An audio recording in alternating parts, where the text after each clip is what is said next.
That is also one of the reasons why the public always saw you as someone who never had what it takes to reach the top. Because while others are already racing in top teams, you continue to race for mid-pack teams. As so often in your career, you were at the right place at the wrong time. 250.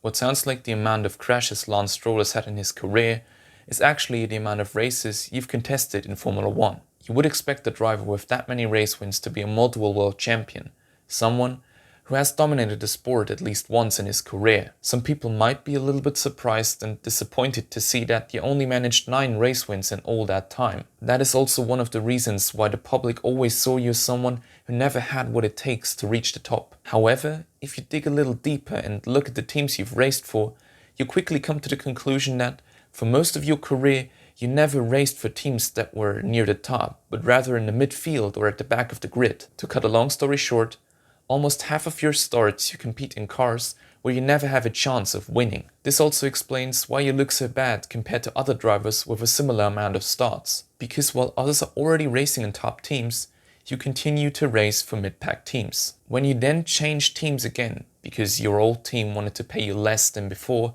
it seems more like a step backwards than forwards. But sometimes you have to make your own luck, and in your case, it meant that you were betting on Bitcoin before anyone even knew about it. This move also shows your qualities as a driver who can help the team improve the car with his work. Because if you listen to what engineers from your former teams have to say about you, it's easy to recognize where your strengths lie. Whether in a fast or in a slow corner, he also sensed small changes in the aerodynamics that were necessary and described them very precisely. I have to say that we haven't had this level of aerodynamic feedback since he stopped driving. These words come from Adrian Newey when he talks about your skills in developing the car. To receive such a praise from probably one of the brightest minds in Formula 1 is tantamount to knighthood. Unfortunately, you didn't find it so easy to get to grips with all the parts of the car.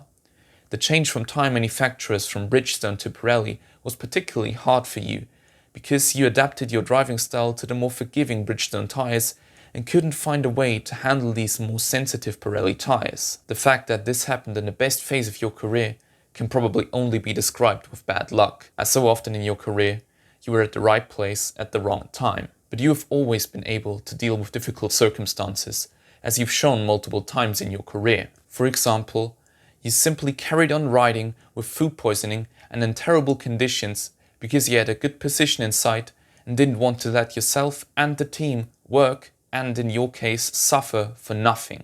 It's precisely these races, together with your direct approach to things, that made you very popular among fans. Your origins are probably the reason for your combative nature, as people from your country are said to be very capable of suffering. However, you not only gained the sympathy of the fans, but could also look forward to some silverware, albeit late, but no longer in Formula 1. After your time in the premier class of motorsport, you decided to drive for one of the biggest car manufacturers in their endurance program. Here, both you and your teammates can benefit from each other's experience, and you generally seem to like that everything is a bit smaller and more familiar. But I don't want to make it sound as if you only returned to endurance racing because you wanted to find a series where you could spend the last few years of your career.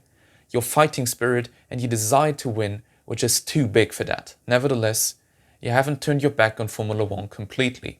You just returned in a different position. Instead of turning the wheel, you now switch the roles and are asking the drivers the questions. And even though you've already hung up your gloves, it is safe to say that you have left your mark on Formula 1 over the last 15 years.